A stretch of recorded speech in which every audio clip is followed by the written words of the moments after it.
Bien, mis hermanos, como hemos ya iniciado el miércoles pasado, pues nos toca ahora regresar a nuestra pequeña sección de enseñanza bíblica, de meditación bíblica. Ya iniciamos hace 2 miércoles nuestro, nuestra lectura y nuestra meditación del libro del Eclesiastés. Muy bien, recuerden que el Eclesiastés es un libro que se considera dentro del género de la literatura sapiencial, literatura de sabiduría. Tiene como propósito orientarnos en la vida, tomar decisiones, saber cómo actuar en la práctica, en la sociedad, respecto a aquello que es bueno, aquello que es malo, lo que es mejor, lo que es virtuoso, lo que es correcto, evitar lo que hace daño, lo que es vicioso, lo que es pecaminoso. Hay libros muy claros que orientan nuestro caminar, como ya mencionamos Proverbios. También hay libros que expresan dolor, sufrimiento, pero buscando sabiduría de Dios, comprensión de lo que vivimos, como el libro de Job y algunos salmos sapienciales, especialmente los salmos de lamentación. También hay, dentro de este género, libros como Eclesiastés que se encuadran dentro de otro esquema de sabiduría que tiene que ver más con el ejercicio de nuestra capacidad de juicio, nuestra capacidad de crítica, nuestra capacidad de discernimiento. También es un libro que nos guía de acuerdo a la voluntad de Dios porque no apunta a que tengamos mucha información. A veces pensamos que tener una buena formación implica tener mucha información. Y así vamos a la escuela. Leemos libros y libros y libros para acumular y acumular y acumular información, pero en el contexto bíblico, la sabiduría está más bien orientada a la práctica. Podríamos decir, en pocas palabras, que se nos enseña cómo vivir, cómo saber vivir bien. Pero algunos también nos ayudan a reflexionar en los momentos en los que todo lo que esperamos que suceda no sucede. Preguntas que todos tenemos en la vida. ¿Por qué personas buenas les pasan cosas malas? ¿Por qué los niños inocentes tienen que sufrir? ¿Por qué algunos sufren accidentes y el Señor no les protege del peligro? También nos preguntamos el porqué del mal o el porqué de la guerra o del sufrimiento del justo. Y hay muchas preguntas respecto al trabajo, respecto a la economía personal. Algunos tienen mucha situación de angustia cuando las cosas no les salen bien y suponemos y esperamos que nos salgan bien. Estas preguntas a veces las hacemos explícitas, a veces nos enojamos mucho con el Señor porque no encontramos una respuesta clara, a veces nos desesperamos porque quisiéramos tener una respuesta del Señor. Y hoy se he dicho en algunas ocasiones que lamentablemente, pues el Señor no nos manda mails, un mensaje por WhatsApp para contestar nuestras preguntas, pero nos ha provisto de un maravilloso libro que se llama el Eclesiastés. Ya el miércoles pasado leímos del verso 1 del capítulo 1 hasta el verso 11. Y vamos a leerlo otra vez porque se nos olvida seguramente todo lo que dice y siempre es muy bueno volver al texto bíblico. Y hoy lo leeré en la versión 60. El miércoles pasado lo leí en la Nueva Traducción Viviente, que busca usar un lenguaje más comprensible, pero también la 60 es una muy buena versión y tampoco se batalla mucho para entenderla. Se puede entender muy bien cuando lee también uno esta versión. Dice así: palabras del predicador, hijo de David, rey en Jerusalén. Recuerden que es usual en el tiempo bíblico que algunos libros se les asignen a algunos autores que, aunque no se supone que fueron escritos de su propia mano, se les considera parte de su herencia, de su conocimiento, en algunos casos fuente de información, y es el caso de este libro que se le adjudica al hijo de David, rey en Jerusalén, y aunque no se menciona su nombre, algunos suponen que está hablando de Salomón. Pero tiene el papel del predicador. Palabras del predicador, dice nuestra versión. También puede traducirse como el líder de la asamblea, como el orador. Así que tenemos a alguien no solamente sabio, también tiene la capacidad de comunicar, de hablar en una asamblea. Y ya desde el versículo 1 entramos en materia. Vanidad de vanidades, dijo el predicador, vanidad de vanidades, todo es vanidad. Ustedes ya saben muy bien que en la Biblia, el género literario que estamos considerando hoy, también suele usar la repetición como un superlativo. Vanidad de vanidades quiere decir la mayor de las vanidades. La repetición significa eso, la mayoría, el exceso de. Vanidad de vanidades, dijo el predicador, vanidad de vanidades, repite por segunda vez, todo es vanidad. Ya también estudiamos el miércoles pasado, rápidamente lo menciono, que vanidad aquí no significa algo como de orgullo, como de presunción, como de vanidad en el sentido de estar con muchos afeites, buscando impresionar, tiene otro sentido.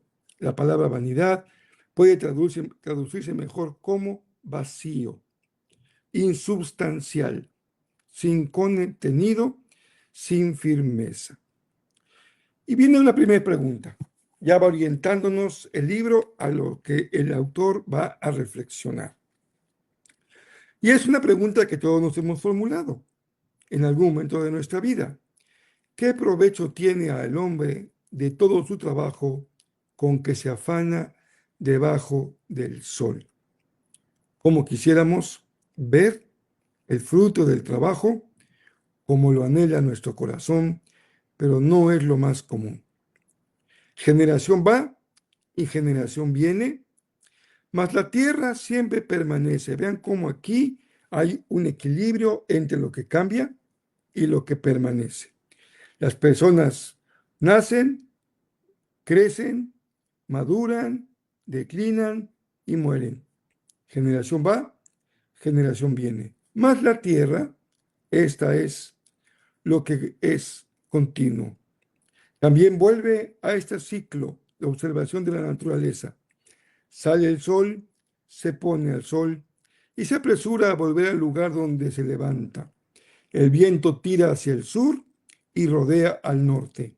Va girando de continuo y sus giros vuelven el viento de nuevo. Los ríos, todos van al mar y el mar no se llena. Al lugar de donde los ríos vinieron, allí vuelven para correr de nuevo. Parece que en el tono del autor, este movimiento sin sentido, cíclico, que no lleva a ningún lugar. Todas las cosas son fatigosas más de lo que el hombre puede expresar. Hablamos de esa perspectiva de un hombre que después de haber trabajado toda su vida, se siente fatigado. Una fatiga tal que no es capaz incluso de expresarlo. Todos nos hemos sentido así, tan cansados que sin ganas tenemos de hablar. Nunca se sacia el ojo de ver, ni el oído de oír. ¿Qué es lo que fue? Lo mismo que será. Otra vez, este sentido cíclico de que la vida va en un círculo de repeticiones. Lo que fue, será. ¿Qué es lo que ha sido hecho? Lo mismo que se hará. Y nada hay nuevo debajo del sol. ¿Hay algo de que se pueda decir, he aquí, esto es nuevo? Ya fue en los siglos que nos han precedido. No hay memoria de lo que precedió, ni tampoco de lo que sucederá habrá memoria en los que serán después. Como ustedes pueden ver, estas primeras líneas del Eclesiastés están muy lejos de una perspectiva optimista de la vida. Tampoco podemos calificarla de pesimista. Creo que es justo cuando los eruditos nos dicen que estamos ante un texto realista. Como ustedes ven, no es la perspectiva de la fe. Aquí no está hablando un creyente que confía en Dios y que ve la mano de Dios obrando en la vida, en el ser humano, en la naturaleza. Aquí está alguien que tiene una perspectiva que Eclesiastés denomina debajo del sol. Es una observación de la realidad tal y como es, con un realismo muy crudo, con un realismo muy de frente. El miércoles pasado, ya ustedes tienen las notas de lo que compartí, traté de explicar lo que dice el texto. Y así vamos a estar siguiendo la misma metodología, perdonen, la misma metodología miércoles tras miércoles. Voy a explicar el texto que nos toca leer y después trataré de explicar el significado y su aplicación. Bueno, tenemos tres momentos. Cuando tú vayas a la Biblia, generalmente lo hacemos cuando queremos estudiarla, no simplemente la lectura, no cuando queremos pasar al terreno del estudio, el estudio de la Biblia, tenemos tres momentos. Primero queremos explicar lo que estamos leyendo, comprenderlo. Podemos echar mano de diferentes versiones, podemos leerlo una y otra vez, podemos observar especialmente su gramática, cuáles son verbos, en qué tiempo están, cuáles son sustantivos o nombres, cómo se califica un verbo o un sustantivo, si hay adjetivos, y así tratamos de ir explicando. Y podemos hacer un trabajo detallado de explicación. No queremos todavía entender su mensaje para nosotros. Queremos primero explicar y comprender lo que dice el texto en sí mismo. Segundo momento, ahora sí, ¿qué significa? ¿Qué significa para el lector del día de hoy? Ustedes y yo, que están frente a la palabra de Dios, y es una palabra la misma ayer, hoy y por los siglos, y que sigue siendo una palabra que tiene poder, significado y mensaje para nosotros el día de hoy.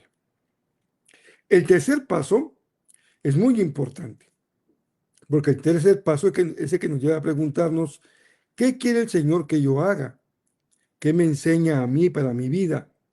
¿Qué modificaciones debo de hacer en mi comportamiento? ¿Qué verdades debo de reconocer? ¿Qué valores debo de incorporar a mi vida?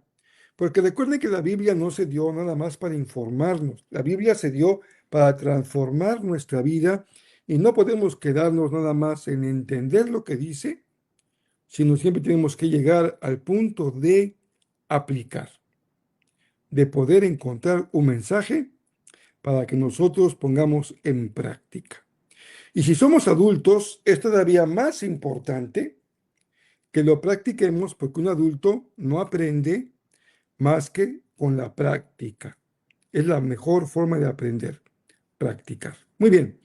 Si tú tienes tus notas que ya puse yo en el chat y ustedes las tienen a la mano para poderlas leer o imprimir, si quieren leerlas en papel, si no, pueden dejarlas en su teléfono o en el dispositivo que estén usando, pasamos a entender lo que el texto le dijo a los lectores originales.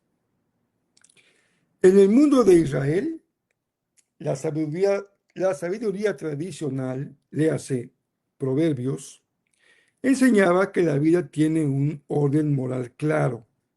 Proverbios una y otra vez insiste, el justo prospera y el malvado cae. Pero el predicador, que es un observador perspicaz de la realidad, de la vida real, nos dice, sin rodeos, no siempre es así. El justo no siempre prospera y el malvado no siempre cae. El predicador observa que en su realidad los justos también sufren y no les va bien. Todo el libro de Job Ese es su tema. ¿Por qué el justo sufre? También el salmista nos recuerda allá en los Salmos que hay malvados que prosperan y eso desanima mucho el corazón del hombre y la mujer de fe. También este capítulo 1 del predicador dice, veo cómo hay gente que se esfuerza de veras, pero su esfuerzo no tiene garantizado el resultado. Va y sale de mañana y regresa tarde de trabajar y sus resultados son muy pequeños. Les decía yo, no es un libro pesimista. Creo que ese es el gran valor que tiene este libro para ti y para mí. Tal vez tú eres un cristiano eh, que está un poco desalentado cuando ve que la gente no dice lo que es real, sino que incluso a veces miente respecto a lo que está observando. Este libro es de un hombre honesto.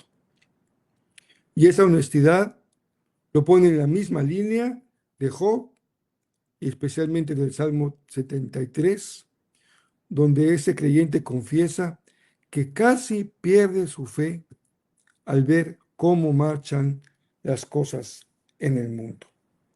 Así que si tú has batallado con tu fe, has batallado con lo que ves, has batallado con lo que escuchas, que se dice de lo que ves, has batallado con pensar que la vida cristiana es como entrar a Disneylandia o a Disney World y todo será color de rosa y todo será muy bueno, entonces Eclesiastés es un libro que vas a encontrar mucha resonancia con tu corazón. Lo que el predicador le enseñó a Israel en este primer párrafo es: la fe no consiste en negar la realidad. Esto pueden ya dejarlo como una enseñanza importante para el día de hoy. La fe no consiste en negar la realidad, sino en mirarla de frente. Ser sabio no es repetir fórmulas aprendidas, es reconocer que la vida es más compleja que nuestros esquemas. Y hemos oído, incluso conocemos cantos que dicen, todo saldrá bien, todo va a estar bien. Esta es la sabiduría que no le gusta al Eclesiastés, porque no se puede simplemente convertir en repetir fórmulas que pueden sonar bien a los oídos, pero que no reflejan realmente lo que sucede. Eclesiastés, por el contrario, reconoce que la vida es mucho más compleja que un simple esquema. ¿Qué nos dice hoy? Tercer paso. Recuerden que primero explicamos el texto, qué significa ese texto, para cuándo se escribió y qué nos quiere decir el autor en general. Y en tercer lugar, vamos pensando en nuestra vida, nuestro presente, en cómo la palabra alumbra nuestros pies. Hoy también queremos vivir en una cultura que asegure resultados, que controle el futuro y que nuestro nombre por lo menos quede guardado y recordado. Pero cuando la vida no responde a esas expectativas, algunas personas, como el predicador, pueden sentirse frustrados, embargados por la ansiedad o formular una pregunta como aquel que se duele profundamente diciendo, ¿para qué tanto me esfuerzo? ¿Para qué tanto esfuerzo? Les decía yo un poco en tono de broma que es esta pregunta que todo pastor se hace el día lunes por la mañana o domingo por la noche. ¿Para qué tanto esfuerzo? A veces no ves el resultado de tu trabajo y consideras que tu trabajo está siendo infructuoso. ¿Para qué tanto esfuerzo? Tal vez si tu negocio no ha ido bien, tus ventas no han ido como quisieras, Tal vez tu familia no refleja lo que tú realmente quisieras y te has esforzado. Es la pregunta que también está en tu corazón. ¿Para qué tanto esfuerzo? O trabajas años en cosas que a nadie le importan.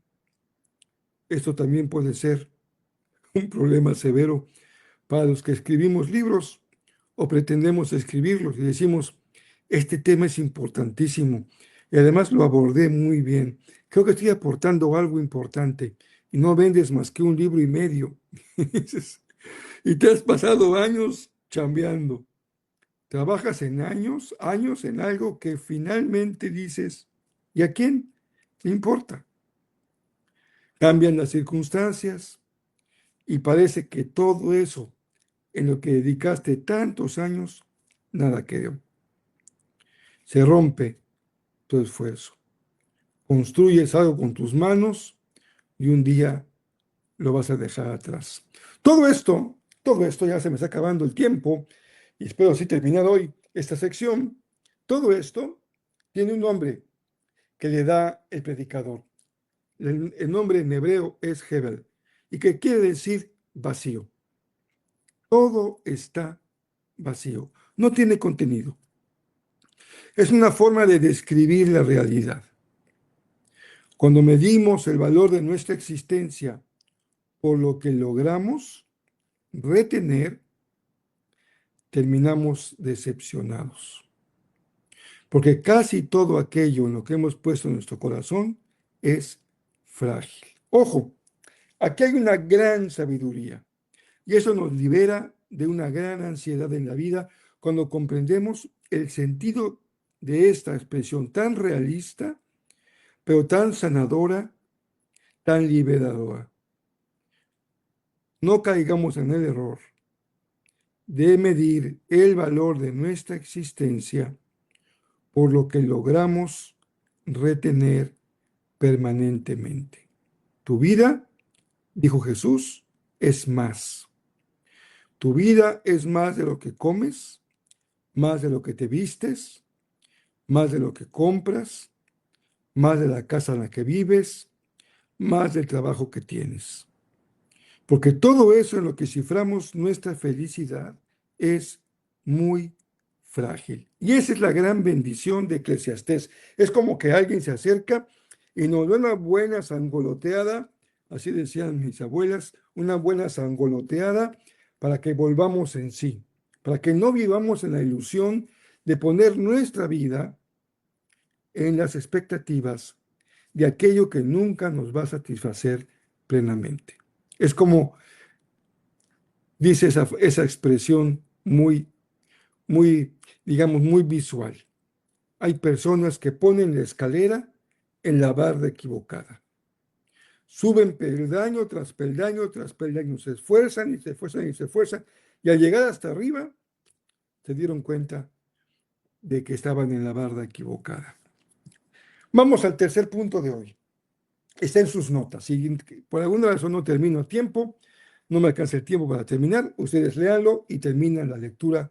Y las preguntas que están al final, muy importantes porque van a repasar lo que hemos aprendido. La lectura cristiana de este libro, de Eclesiastés, nos permite ir un poco más allá. Escuchamos lo que dice el autor, pero acompañamos a Pablo a capítulo 8 de Romanos, en donde nos ayuda a ir un paso más allá. Él toma el mismo lenguaje del predicador que hemos leído. También dice Pablo en Romanos 8, la creación fue sometida a vanidad. La misma palabra antigua que traduce la expresión Hebel en hebreo. Ahora, el predicador, aunque el predicador observa y lo describe, Pablo está de acuerdo. El mundo es frágil, la creación gime, la vida se escapa de las manos. Pero Pablo añade algo que el predicador no podía ver con claridad. Esa condición de Hebel, de vacío, no es la última palabra. La perspectiva debajo del cielo no es la última palabra. Pablo nos dice, la creación fue sometida a esa fragilidad en esperanza, no con desesperanza, en esperanza. Y aquí entra Cristo. La realidad no se maquilla, la realidad se ve tal cual es, pero no se encara con desesperanza, sino desde la perspectiva de la esperanza que tenemos en Cristo. Por eso el Nuevo Testamento presenta a Jesús como la sabiduría de Dios que se ha hecho carne. Recuerden, 1 Corintios 1:24. Cristo, poder de Dios y sabiduría de Dios. Si el predicador dice, todo es vapor, Jesús entra en ese mundo sin contenido, lo habita, lo lleva en sí, lo sufre y lo transforma desde dentro. Jesús no niega la realidad. Él mismo nace en fragilidad humana, vive en fragilidad humana, muere en fragilidad humana. Vista desde la lógica del predicador, la cruz es como lo que culmina esta expresión de vacío. ¿Qué es lo que ve el predicador?